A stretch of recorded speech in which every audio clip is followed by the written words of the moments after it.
Who gets the name regenerative finance? Is it the finance people or the regen people? Because from the finance side, finance is usually returns through ESG, returns plus impact, returns plus system change, or whatever the theory is. But from the regen side, it's not about the direct or the outcomes. It's not what you do, it's the way that you do it. So for us, regeneration is really about the indirect work of developing yourself, developing capacity of the people and the living world. If you are not regenerating yourself through your regenerative finance investments, then it's really just project finance for regenerative development projects. So by the end of this video, you will have a clear understanding of what it means to be in a developmental relationship with your investments. This includes a new perspective of property development as highest and best use, what it means to work developmentally, and how this can play out throughout your investment cycle. This is the fifth video in Sun Village's regenerative development modeling, focused on sophisticated investors, which could be you. So now dropping into the next layer of the blended finance stack with sophisticated investors. So this group is different again. They're the main equity investors in the project. So they're going to have a different sense about what their money means. They're a not limited number, which means they're not restrictive, but they're not infinite either. There's a maximum amount of money you can take for the project, so it's not limited, which is a unique way of looking at it as well. Sheer equity investment, unique as not a sub-community. So this direct investments into the Sun Village project, it's not a layer of a financial instrument that we're using to generate a community around it. These are mixed investors of skills, knowledge, and values. The potential uniqueness of this group, again, is it's direct investment, not limited. So this can be shaped in many ways. This can also be structured into a fund, but at the moment we're just thinking of it as single investors. Mixed values, potentially more financially literate or have just sit and held on investments for a certain amount of time. And they're more familiar with dealing in bigger pools of money and the emotional roller coaster ride that comes with that. Geographically less incentivized. So these are people that could be investing from all over the country.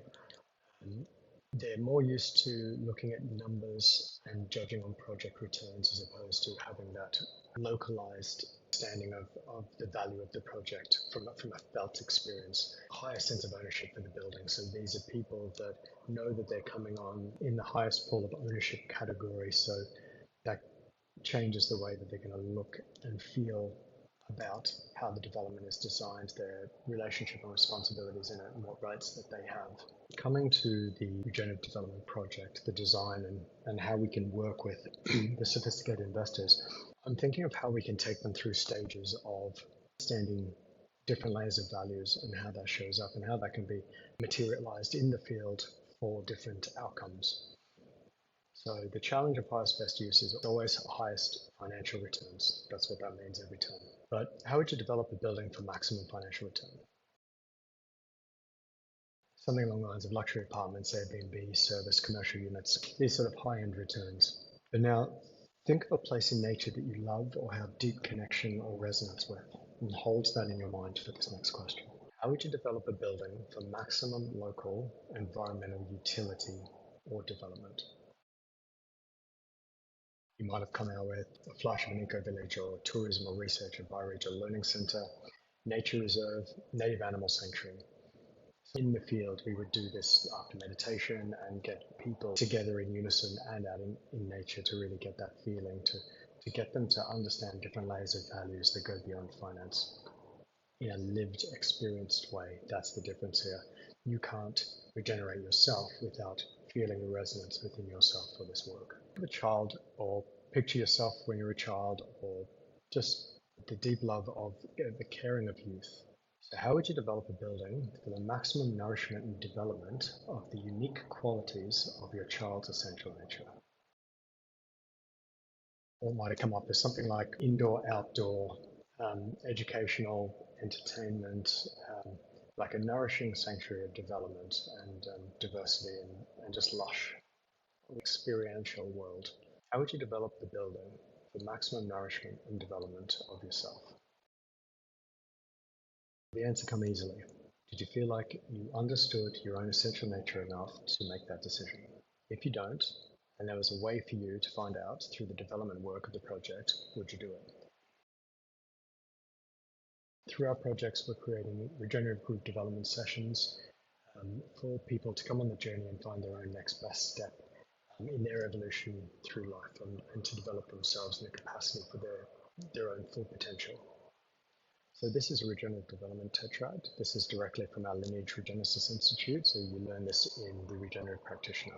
This is their IP, so I'm not going to teach their work because I highly recommend you actually just go and do the course.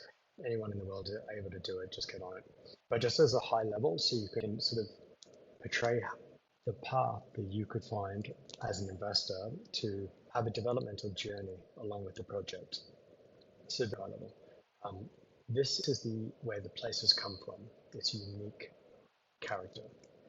This is its highest order of unique potential. It's like if it could become the best thing it could be, that's it.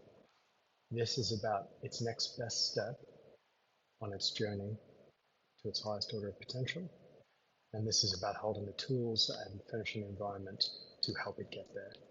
So when you're working this and understanding master systems, you can do this both for a living being of a project or the living being of ourselves. So within these investor groups, what we'll be putting together is understanding the unique potential of each person that is investing in the project along with the project and understanding that resonance between the two, because these two living beings have now come into deep relationship through a financial transaction that we don't want to see like that anymore. So rather than like I've enabled this beautiful thing to come to life and to evolve, I was like in reciprocity, the project needs to be able to return that love back to the investor and go on this journey. So it's very much a journey in project. And so through the work and through the project and through design practices of whatever level the investor wants to step into, we will work on not only what the region's highest order of contribution could be or its highest potential, also what the person could be as well in their own life, separate to the investment. And then we want to charter a course how both the project and the investors can come along and really find themselves through the work and lift their own lives up to higher orders of value and complexity to their own worlds. And through the group work and the local communities that they might want to be involved with, and through the project design itself, they're going to have the tools and opportunity to step into this role and really find themselves through the work. So as a recap, regenerative finance isn't just about investing in regenerative projects. It's another opportunity for us to live, work and play in a more regenerative way. Regenerative property development isn't just highest and best use. It's the highest potential of whole of system evolution, including ourselves. This is an opportunity for us to understand a more developmental way to live and to develop through investment. We're here doing this every day. So come reach out and help us evolve this process to deeper levels of how we can come back in touch with the living world. We now have our YouTube channel up, Your Legacy Project, to help develop over 55 property owners ready for their legacy project. Like, subscribe to keep up to date with new content like project modeling from the field and update from the work across Regen Places Network, both nationally and internationally. So just to finish off with a final question, what's stopping you from starting your own legacy project? Drop your answer in the comments.